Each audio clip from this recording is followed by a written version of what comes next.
โครงการอาหารเที่ยงให้โรงเรียนประเมินผลสำเร็จและมอบภาพการก่อสร้างระบบน้ำสะอาดให้แก่โรงเรียนมีอาหารเที่ยงภายใต้การสนับสนุนขององค์การอาหารโลกแต่ปี 2020 หา 2025 เพื่อเป็นการประเมินผลสำเร็จและมอบภาพการก่อสร้างระบบน้ำสะอาดให้แก่โรงเรียนที่มีอาหารเที่ยงภายใต้การสนับสนุนขององค์การอาหารโลกระยะแต่ปี 2020 หา 2025 เพื่อสนองนำใส่ให้แก่กิจกรรมเวียกงานอาหารเที่ยงในโรงเรียนจำนวน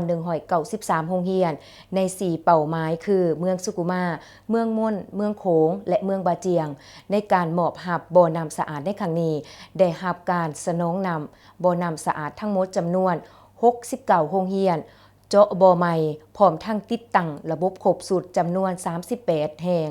น้ำสาง2แห่งเมืองสุกุมา9แห่งเมืองมูลปะโมก9แห่งเมืองบาเจียง8แห่งและเมืองโขง12แห่งน้ำสาง2แห่งติดตั้งโซลาร์เซลล์จำนวน6แห่งและได้รับการปรับปรุงซ่อมแปลงระบบน้ำคืนใหม่จำนวน31โรงเรียนซึ่งได้เริ่มการจัดตั้งปฏิบัติมาแต่ปี2025และวันที่23มังกร2025เป็นต้นมา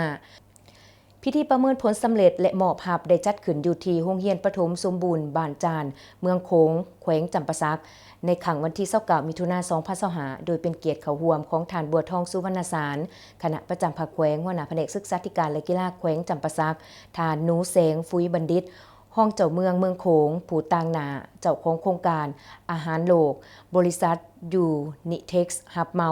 การดำเนินก่อสร้างและติดตั้งระบบน้ำคณะกรรมการขันแขวงอำนาจการปกครองบ้านและครูอาจารย์แขกถึกเซินเข้าร่วมซึ่งในพิธีแม่นได้รับฟังความเป็นมาของโครงการและการดำเนินการจัดตั้งปฏิบัติหน้าที่เวียกงานต่างๆจากคณะรับผิดชอบแต่ละหน้าเวียกโดยยกให้เห็นถึงความสะดวกความยุ่งยากในการจัดตั้งปฏิบัติเป็นต้นแม่นการจัดตั้งปฏิบัติด้วยเวียกงานอาหารเที่ยงในแต่ละโรงเรียนที่นอนในเป้าหมายของโครงการนอกจากรับฟังการรายงานแล้วท่านบัวทองสุวรรณสารคณะประจำภาคแขวงหัวหน้าแผนกศึกษาธิการและกีฬาแขวงท่านห้องเจ้าเมืองยังได้มีคำเห็นโอลมเติมซึ่งท่านได้แสดงความหยองย่อชมเชยต่อโครงการ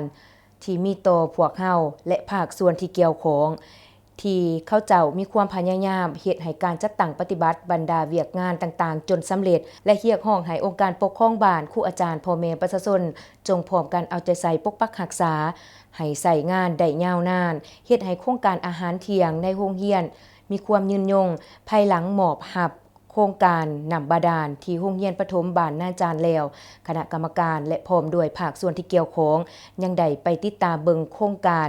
น้ำบาดาลอยู่โรงเรียนประถมเศรษฐสวรรค์เมืองโขงตื่มอีกซึ่งโครงการดังกล่าวเป็นโครงการนำใส่แฝงโซลาร์เซลล์